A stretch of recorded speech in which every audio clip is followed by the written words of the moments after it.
Every Porsche owner has heard the same warning. Never put cheap fuel in a Cayenne or you will destroy the engine.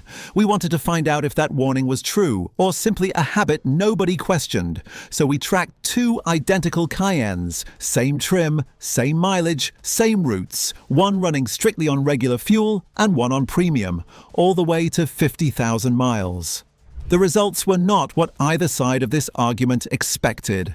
15 findings counted down, ending with the answer that genuinely surprised us. Number 15. Setting up a fair test. Running a genuinely fair comparison meant eliminating every variable except the fuel itself. Two Cayennes from the same production batch, matched for trim level and mileage, driven by the same rotation of drivers across identical commuting and highway routes, serviced on the exact same schedule using the exact same shop. Tire pressure, oil brand, even the specific gas stations used for each fill-up stayed completely consistent throughout the entire test, since even a small overlooked variable can quietly skew results that later get blamed entirely on the fuel itself.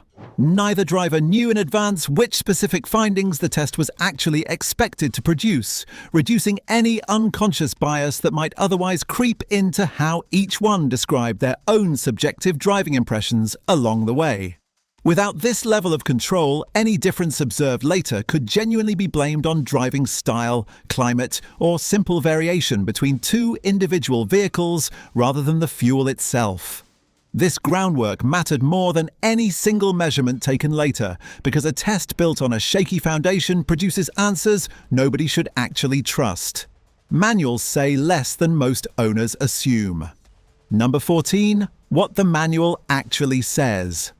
Most owners assume the manual issues a strict, unbreakable command when the actual wording is considerably more nuanced than that. Certain Cayenne variants specifically require premium fuel, while others merely recommend it for optimal performance.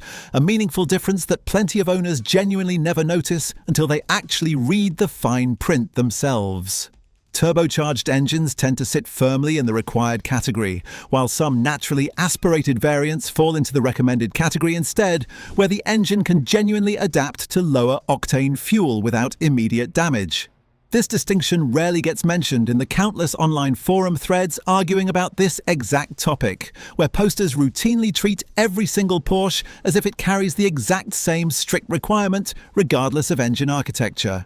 Even dealership service advisors occasionally blur this same distinction when speaking with customers, often defaulting to the simplest possible advice rather than explaining the actual nuance buried in the manual itself. This single distinction between required and recommended turned out to matter considerably more than either side of the online debate ever gave it credit for. Engines protect themselves before you notice. Number 13. How the knock sensor actually works. A modern engine does not simply detonate the moment lower octane fuel enters the tank, because a knock sensor is specifically listening for the telltale vibration signature of premature combustion in real time. The moment it detects genuine knock, the engine computer automatically retards ignition timing to eliminate it, protecting the engine at the direct cost of a small amount of power and efficiency. This entire process happens in a fraction of a second, faster than any human driver could ever consciously react, which explains why the correction feels completely invisible from behind the wheel, even as it actively happens dozens of times during a single spirited drive. Multiple knock sensors are typically positioned strategically around the engine block itself, allowing the computer to pinpoint exactly which specific cylinder is experiencing knock and apply correction only where it is genuinely needed, rather than retarding timing across the entire engine unnecessarily. This is precisely why plenty of owners genuinely never notice any problem running lower octane fuel occasionally, since the entire protective system operates silently in the background without ever throwing a warning light or an audible symptom the driver would actually notice. Early numbers rarely tell the full story. Number 12. The first 10,000 miles. Early into the test, fuel economy between the two Cayennes stayed remarkably close, considerably closer than either side of this debate genuinely expected going in. The regular fuel vehicle showed a small, measurable dip in efficiency. Consistent with the ignition timing, retard the knock sensor was quietly applying in the background. Both drivers were asked to log their subjective impressions after each fill-up without knowing which vehicle used, which fuel. And neither driver correctly guessed the assignment more often than pure chance would predict on its own. Fuel receipts and odometer readings were photographed at every single fill-up throughout the entire test, creating a genuinely complete paper trail that made the eventual cost calculations considerably more reliable than relying purely on memory or estimation afterward. However, that difference remained modest enough that neither driver could genuinely feel it during ordinary daily driving, and the fuel savings from choosing the cheaper option still came out clearly ahead once the math was actually done across those first 10,000 miles. Dyno numbers tell a story your foot cannot. Let me say one thing and then I will not bring it up again. I have gathered these secrets and much more in a book over at theporschegeek.com. If you want it, it is in the comments and on the right side of the screen. That is all. Let us go further with the video. Number 11. What the dyno actually showed. Pulling both vehicles onto a dyno at the same point in the test revealed a real, measurable horsepower difference between the two fuels, though the actual gap was considerably smaller than the dramatic warnings online consistently suggest. The regular fuel Cayenne produced noticeably less peak power, specifically in the upper rev range, exactly where retarded ignition timing costs the most performance under genuine load. The difference in torque delivery through the middle of the rev range was even smaller still, which matters considerably more for real-world driving, since most acceleration happens through that exact middle band rather than at the very top of the tachometer. Multiple back-to-back dyno pulls on each vehicle confirmed the results were genuinely repeatable rather than a fluke of any single measurement, with each successive pull landing within a narrow, consistent margin of the previous one. In ordinary daily driving conditions, where most owners never approach that upper rev range consistently, this real difference remained largely invisible from behind the wheel. Cold mornings reveal less than most owners assume. Number 10. Cold starts and daily drivability. Contrary to a persistent online myth, octane rating itself has essentially no meaningful effect on cold start behavior, since starting difficulty relates almost entirely to fuel volatility and ambient temperature, rather than the octane number printed on the pump. Both Cayennes in this test started identically on genuinely cold mornings throughout the entire 50,000-mile period, with no measurable difference in cranking time or idle quality between the two fuels. Even during a genuinely severe cold snap, when temperatures dropped well below freezing for several consecutive mornings, both vehicles started within a fraction of a second of each other every single time, with neither fuel showing any consistent advantage whatsoever. Idle quality during the first several minutes after each cold start was also logged and compared, and here too the two vehicles tracked each other closely enough that any observed variation fell well within normal engine-to-engine tolerance rather than anything attributable to the fuel itself. This particular myth appears to persist, mostly because drivers notice a rough cold start and immediately blame whatever fuel happened to be in the tank at that exact moment, rather than the actual, considerably more boring explanation involving temperature and fuel formulation. Carbon buildup hides a genuine surprise inside it. Number 9. The carbon deposit myth. At the 25,000-mile mark, both engines were inspected specifically for carbon deposit buildup on the intake valves, a problem particularly relevant to direct injection engines like the ones found in this platform. The genuinely surprising finding was that octane rating showed no meaningful correlation with deposit severity whatsoever, since carbon buildup is driven overwhelmingly by the detergent additive package in a given fuel brand and by the engine's own crankcase ventilation design, not by the actual octane number itself. Both intake valve sets showed a genuinely comparable moderate level of buildup consistent with normal direct injection operation, a pattern that had far more to do with oil vapor recirculation through the intake tract than with anything related to the fuel octane rating at all. Photographs taken through a borescope during this inspection were later compared side by side, and even a trained technician struggled to correctly identify which valve set came from which fuel without checking the actual vehicle records first. A cheap regular fuel carrying a genuine top-tier detergent certification can actually outperform an expensive premium fuel lacking that same certification, a detail that completely upends the assumption most owners walk in with. Injectors confirmed exactly what the valves showed. Number 8. What the injectors revealed. Removing and inspecting the fuel injectors at the midpoint of this test told a genuinely similar story to the intake valve findings from the previous chapter. Deposit buildup on the injector tips correlated far more strongly with the specific fuel brand's detergent package than with the octane rating itself, reinforcing the exact same conclusion from an entirely different angle inside the fuel system. Flow rate testing on the removed injectors showed genuinely comparable results between both vehicles, with neither set showing the kind of restriction that would suggest the regular fuel was somehow causing accelerated fouling inside the actual spray pattern itself. Spray pattern analysis under a controlled bench test likewise showed both injector sets atomizing fuel in a genuinely consistent, healthy pattern, further confirming that whatever minor differences existed trace back to brand and detergent package rather than the octane rating printed on the pump. Owners chasing injector longevity are consistently better served choosing a genuinely reputable top-tier certified brand over simply paying more for a higher octane number and assuming that higher price automatically means better overall fuel quality. Everything changes once Boost enters the picture. Number 7. The turbo-specific problem. This is where the actual story meaningfully shifts, because turbocharged engines behave fundamentally differently under sustained boost than naturally aspirated ones ever do. Under genuine boost pressure, combustion temperatures and cylinder pressures climb considerably higher than they do in a naturally aspirated engine, and that specific combination makes knock a considerably more frequent, more serious event requiring more aggressive timing correction to actually control. The turbocharger itself compounds this effect further, since compressed intake air arrives measurably hotter than ambient air ever would, adding yet another variable pushing combustion temperatures higher at precisely the moment octane resistance matters most.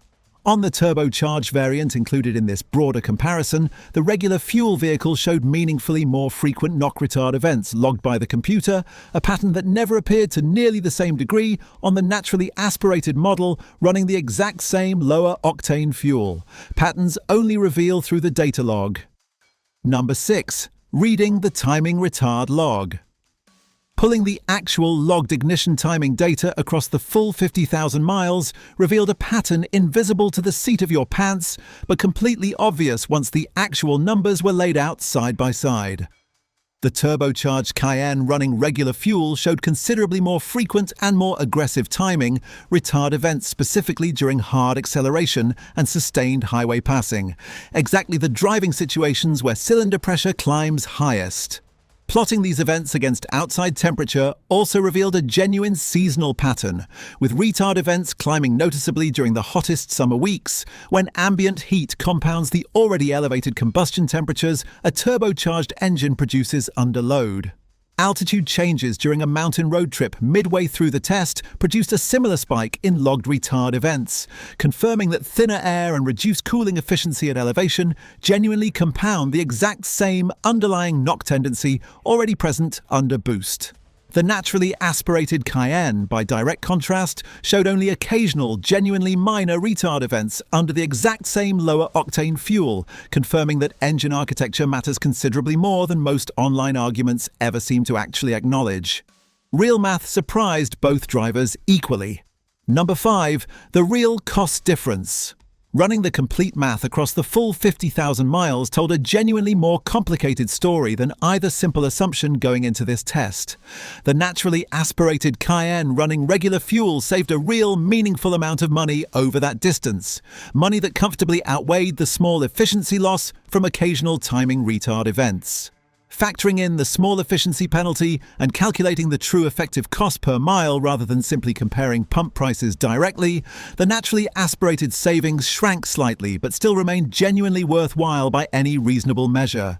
Spread across a genuinely typical year of ordinary driving, that savings amounted to a meaningful sum most owners would genuinely notice rather than dismiss. The turbocharged Cayenne told a genuinely different story, where the fuel savings from choosing regular were largely offset by reduced efficiency from far more frequent timing correction, narrowing the actual financial gap considerably compared to the naturally aspirated comparison running right alongside it. Some considerations never touch the engine at all. Number 4. Warranty and resale considerations. Beyond the pure mechanical and financial data, a genuinely practical consideration exists that plenty of enthusiasts overlook entirely in these debates. Running fuel below the manufacturer's stated requirement on a model where premium is genuinely required, rather than simply recommended, can complicate a warranty claim if an engine failure ever gets specifically traced back to fuel-related damage. Dealerships and manufacturers genuinely do investigate fuel history during major claims, sometimes pulling log data directly from the engine computer itself, which means a documented pattern of running required premium fuel below its stated octane can genuinely become a real factor in how a warranty dispute ultimately gets resolved. This risk applies specifically to the models where premium is genuinely required, rather than simply recommended, a distinction worth remembering from earlier in this exact comparison. A documented fuel history also genuinely matters to a knowledgeable future buyer during resale, since a car with a consistent premium fuel record on a required platform often commands genuine buyer confidence that a mixed or undocumented history simply cannot match. Not every scenario treated cheap fuel equally. Number 3, the one scenario that actually hurt. Towing a genuinely heavy trailer with the turbocharged Cayenne running regular fuel produced the single clearest, most consistent performance penalty observed anywhere across this entire test. Sustained high load combined with already elevated boost pressure pushed the knock sensor into considerably more frequent activation, and the resulting power reduction became genuinely noticeable from behind the wheel in a way that ordinary daily driving conditions never once produced elsewhere in this comparison. Climbing a genuinely steep highway grade while towing made the difference especially obvious, with the regular fuel vehicle noticeably struggling to maintain speed in a way the premium fuel vehicles simply never did, under the exact same load and grade. This specific scenario represents the clearest, most legitimate, real-world case for choosing premium fuel on a turbocharged model without any real debate remaining. The actual engineering explains everything else entirely. Number 2. What engineers actually design. Around engine calibration, engineers design a specific fuel octane requirement around the exact compression ratio and boost pressure that a given engine actually produces under genuine load, not around some vague, generalized notion of overall premium quality. A naturally aspirated engine with a genuinely conservative compression ratio has real legitimate margin to safely tolerate lower octane fuel, while a turbocharged engine running considerably higher cylinder pressures under boost has meaningfully less margin available before knock becomes a real frequent concern. This margin is not an accident or an oversight on the manufacturer's part. It is a deliberate engineering decision balancing genuine performance potential against the real-world reality that not every single owner will always choose to fill up with the exact fuel grade the engineers originally designed around. Understanding this specific engineering distinction explains essentially every single result observed throughout this entire 50,000-mile test, far better than any generic online warning ever could. Every result here points toward one answer. Number 1. The winner. That actually surprised us. After 50,000 miles, 2 genuinely different vehicles, and dozens of individual measurements, the actual answer turned out to be considerably more specific than either side of the original online debate ever wanted to admit. On the naturally aspirated Cayenne, regular fuel won clearly and decisively, delivering real, meaningful savings with no measurable long-term damage, no unusual carbon buildup, and only a genuinely negligible efficiency cost that never once showed up in ordinary daily driving. On the turbocharged Cayenne, premium fuel won just as clearly, delivering measurably more consistent power, meaningfully fewer logged knock events, and genuinely superior real-world performance specifically under sustained load and towing conditions where the difference actually mattered. Neither camp in the original online argument was entirely correct, and neither was entirely wrong either, which explains exactly why this debate has genuinely raged on for years, without either side ever actually convincing the other. The real answer was never a single universal winner declared for every single Porsche built.